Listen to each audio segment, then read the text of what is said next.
Capítulo 7. Un día con los castores. Mientras los dos muchachos cuchicheaban a sus espaldas, las dos niñas gritaron de repente ¡No! Y se detuvieron. ¡El petirrojo!, exclamó Lucy. ¡El petirrojo se ha ido volando! Y desde luego lo había hecho. Había desaparecido de su vista. ¿Y ahora qué vamos a hacer?, dijo Edmund, lanzando a Peter una mirada que significaba ¿qué te dije? ¡Shh! ¡Miren!, indicó Susan. ¿Qué?, preguntó Peter. Algo se mueve entre los árboles. ¡Allí! ¡A la izquierda! Todos miraron con suma atención y se inquietaron un poco. ¡Ahí está!, dijo Susan al cabo de un instante. Yo también lo he visto, corroboró Peter. Sigue ahí. Está justo detrás de ese árbol grande. ¿Qué es?, preguntó Lucy, haciendo un gran esfuerzo para no parecer nerviosa. Sea lo que sea, dijo Peter, nos está evitando. Es algo que no quiere ser visto. Vámonos a casa, propuso Susan. Y entonces, a pesar de que nadie lo dijo en voz alta, todos comprendieron de improviso lo que Edmund había susurrado a Peter al final del capítulo anterior. Se habían perdido. ¿Qué aspecto tiene?, quiso saber Lucy. Es una especie de animal, respondió Susan, y a continuación... ¡Miren! ¡Miren! ¡Deprisa, vengan! ¡Ahí está! Todos lo vieron entonces. Un rostro peludo y bigotudo que se asomó para mirarlos desde detrás de un árbol. Sin embargo, en esa ocasión no se retiró inmediatamente. En lugar de eso, se llevó la pata a la boca, igual que los humanos se llevan el dedo a los labios cuando quieren indicar que permanezcas en silencio. Luego volvió a desaparecer. Los niños se quedaron inmóviles, conteniendo el aliento.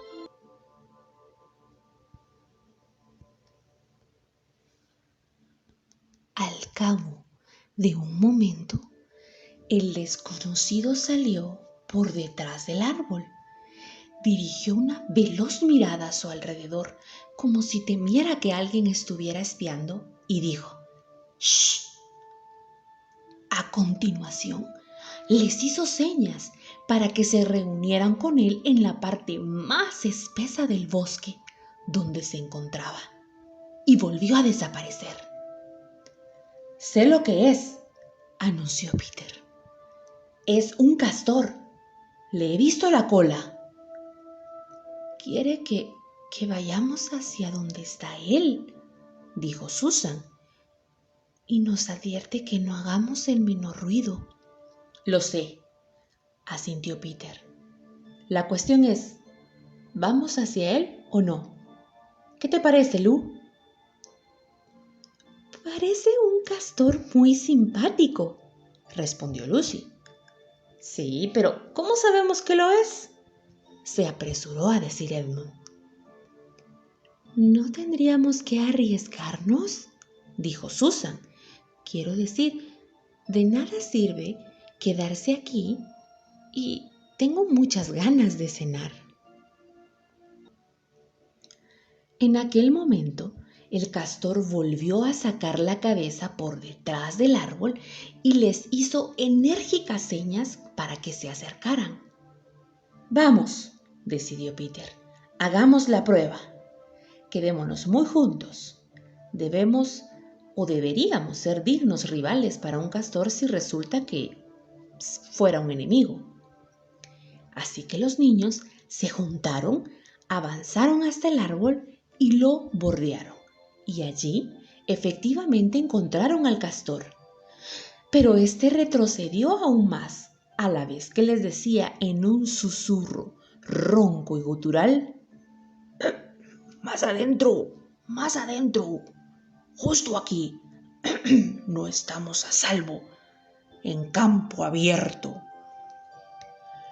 Solo cuando los hubo conducido hasta un lugar oscuro, donde 4 árboles crecían tan juntos que sus ramas se entrelazaban y bajo los pies se podía distinguir la tierra marrón y las agujas de las coníferas, debido a que ni un copo de nieve había conseguido caer allí, empezó a hablarles. ¿Sois los hijos de Adán y las hijas de Eva?, preguntó. ¿Lo son? Bueno, somos algunos de ellos, respondió Peter. ¡Shh!, dijo de nuevo el castor. No tan fuerte, por favor. No estamos seguros, ni siquiera aquí. ¿Por qué? ¿De quién tiene miedo?, dijo Peter. No hay nadie aparte de nosotros. Están los árboles. Siempre están escuchando. La mayoría está de nuestro bando, pero existen árboles que no se entregarían a ella. Ya saben a quién me refiero. Y movió afirmativamente la cabeza varias veces. Si hablamos de bandos, intervino Edmund, ¿cómo sabemos que es nuestro amigo? No es nuestra intención ser groseros, señor Castor, añadió Peter, pero como comprenderá, somos forasteros. Muy cierto, respondió el castor. He aquí mi prueba. Dicho aquello, le extendió un pequeño objeto blanco. Todos lo contemplaron con sorpresa, hasta que de repente Lucy dijo: ¡Oh, claro! Es mi pañuelo, el que le entregué al pobre señor Tumnus. Es cierto, asintió el castor. Pobre muchacho.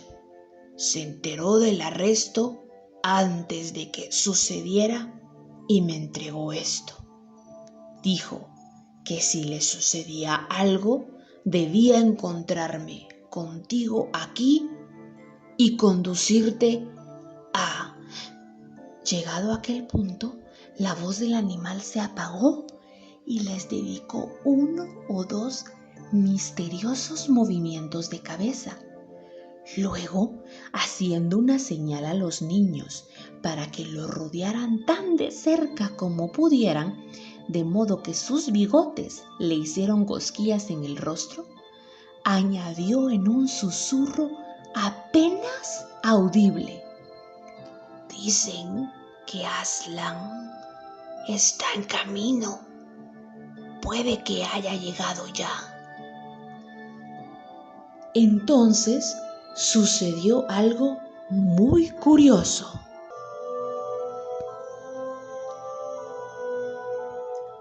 Ninguno de los niños sabía quién era Aslan, igual que tú. Pero en cuanto el castor hubo pronunciado aquellas palabras, todos se sintieron distintos. Tal vez te ha sucedido alguna vez al soñar que alguien dice algo que no entiendes, pero en el sueño parece como si tuviera un enorme significado. Puede ser un sentido aterrador, que convierte todo el sueño en una pesadilla, o, por el contrario, uno demasiado magnífico para poder expresarlo con palabras, que convierte el sueño en algo tan hermoso que uno lo recuerda toda la vida y siempre desea repetirlo. Ante la mención del nombre Aslan, todos y cada uno de los niños sintieron una especie de sobresalto en su interior. Para Edmund fue una sensación de misterioso horror. Peter se sintió repentinamente valeroso y aventurero. A Susan le pareció como si algún aroma exquisito o un acorde de deliciosa música hubiera pasado flotando junto a ella. Y Lucy tuvo la misma impresión que uno tiene cuando despierta por la mañana y se da cuenta de que empiezan las vacaciones de verano. ¿Y qué hay del señor Tumnus?, preguntó Lucy. ¿Dónde está? —¡Shh! —dijo el castor. Aquí no. Debo llevarlos a un lugar donde podamos tener una auténtica conversación y, de paso, cenar.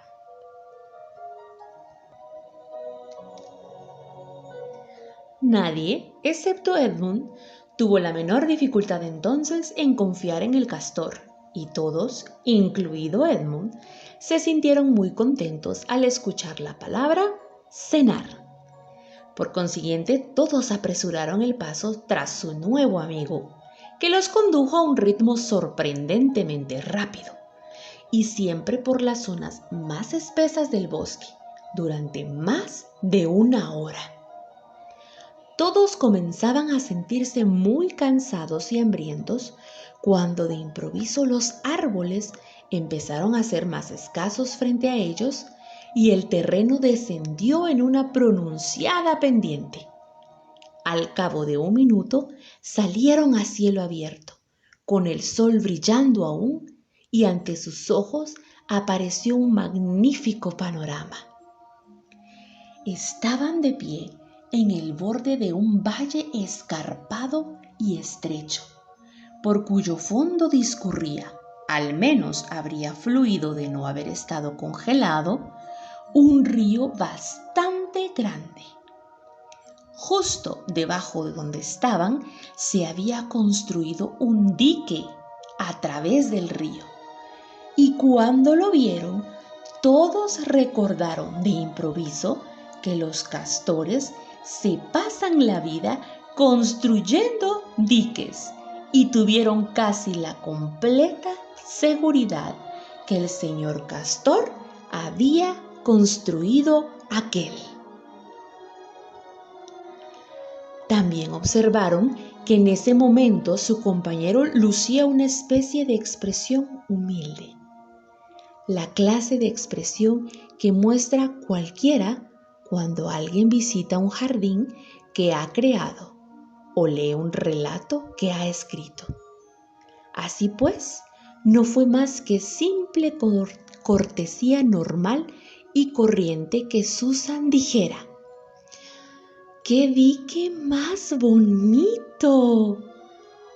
Y el señor Castor no la hizo callar en aquella ocasión, sino que dijo: una simple fruslería,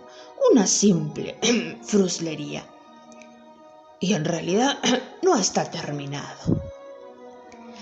Por encima del dique había lo que debía de haber sido un profundo estanque, pero en aquel momento era, desde luego, una superficie lisa de hielo color verde oscuro. Y en la parte inferior del dique, mucho más abajo, había más hielo. Pero en lugar de ser liso, aquel mostraba, bajo un aspecto congelado, las ondulaciones y amontonamientos de espuma que había tenido la corriente de agua cuando llegó la helada. Y en los puntos donde el agua había rebosado y chorreado por encima del dique, se veían relucientes paredes de carámbanos, como si todo el lado del dique hubiera estado cubierto por completo de flores, coronas y guirnaldas del azúcar más puro. En el centro y parcialmente sobre la parte superior del dique había una curiosa casita con una forma que recordaba a una colmena enorme, y de un agujero de su techo escapaba una columna de humo, de modo que cuando uno lo veía, en especial si uno se sentía hambriento, pensaba al instante en guisos y se sentía más hambriento aún. Aquello fue lo que los otros observaron principalmente. Pero Edmund vio algo más. Un poco más abajo del río había otro río pequeño que descendía de otro valle para unirse a aquel.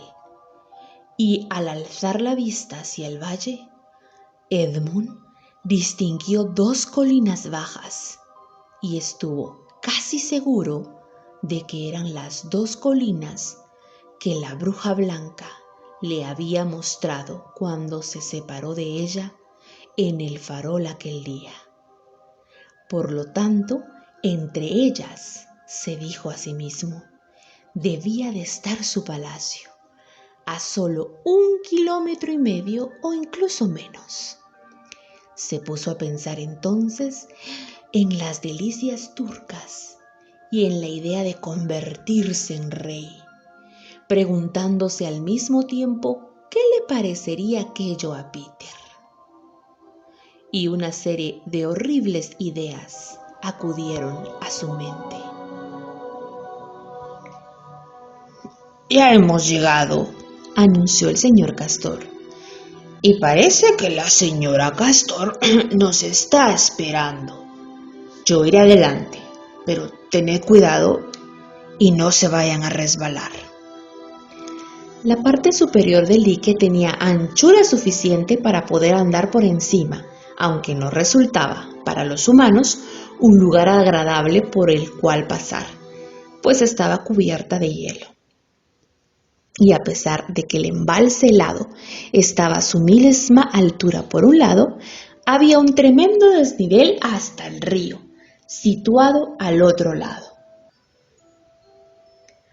Por aquella ruta, el señor Castor los condujo en fila india hasta la parte central, desde donde podían contemplar un buen trecho río arriba y también otro buen trecho río abajo.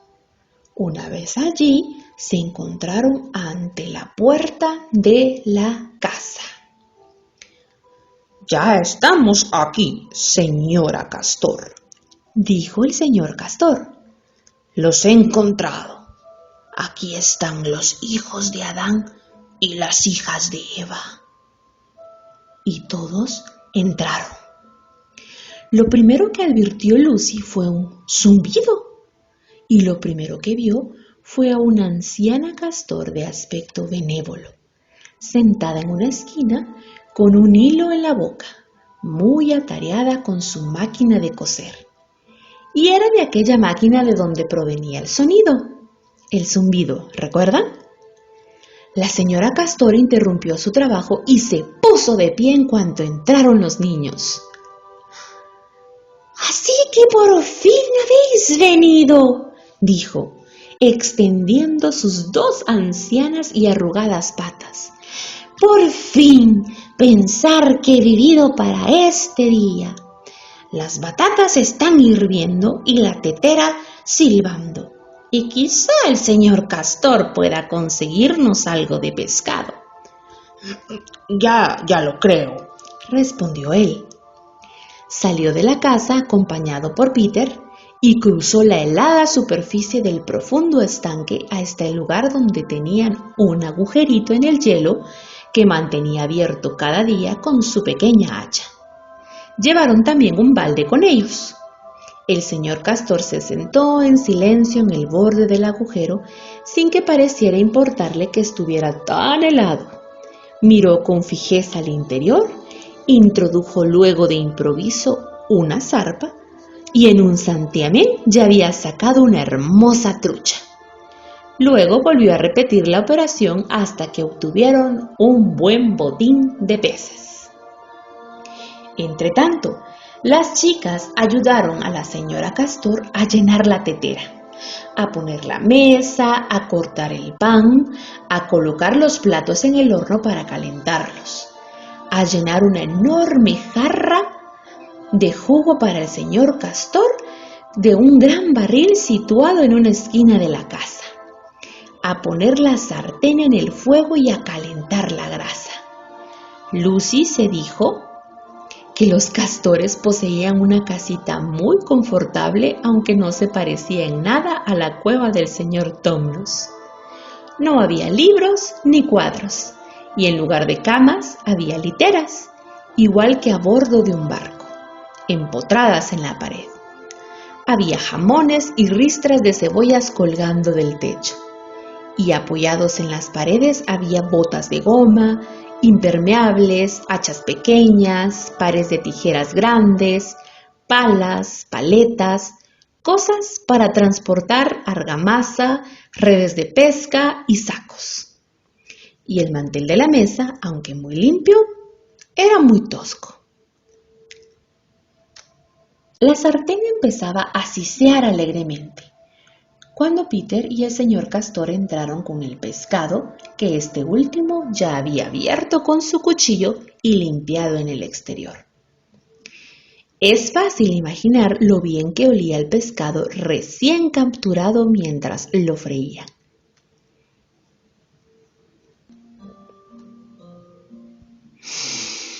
El modo en que los niños ansiaban que estuviera listo y cómo vio aumentados su hambre antes de que su anfitrión dijera por fin: «Bien, ya casi está». Susan escurrió las batatas y volvió a colocarlas en la olla vacía para que se secaran a un lado de los fogones, mientras Lucy ayudaba a la señora Castor a servir las truchas. De modo que en pocos minutos todos acercaron sus taburetes, que por cierto eran todos de 3 patas, a excepción de la mecedora especial de la señora Castor cerca de la chimenea, y se prepararon para degustar una magnífica comida. Había una jarra de cremosa leche para los niños.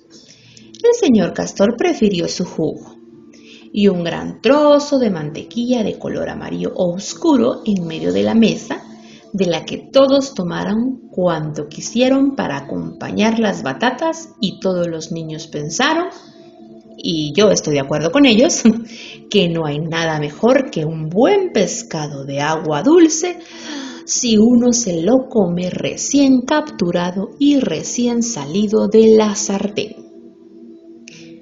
Cuando terminaron el pescado, la señora Castor sacó inesperadamente del horno un pastel de mermelada enorme y maravillosamente acaramelado, humeante aún, y al mismo tiempo colocó la tetera en el fuego, de modo que cuando hubieran terminado el postre, el té estuviera hecho y listo para ser servido.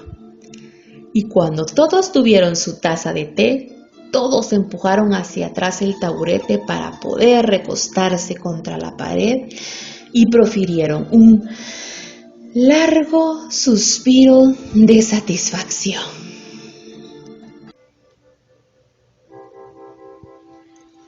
«Y ahora», dijo el señor Castor, apartando la jarra de su jugo, «si esperáis a que encienda mi pipa y suelte unas pocas bocanadas, iremos al grano. Vuelve a nevar», añadió echando un vistazo a la ventana. «Es mucho mejor porque significa que no tendremos visitantes. Y si alguien intentaba seguirnos, pues ya no encontrará huella alguna».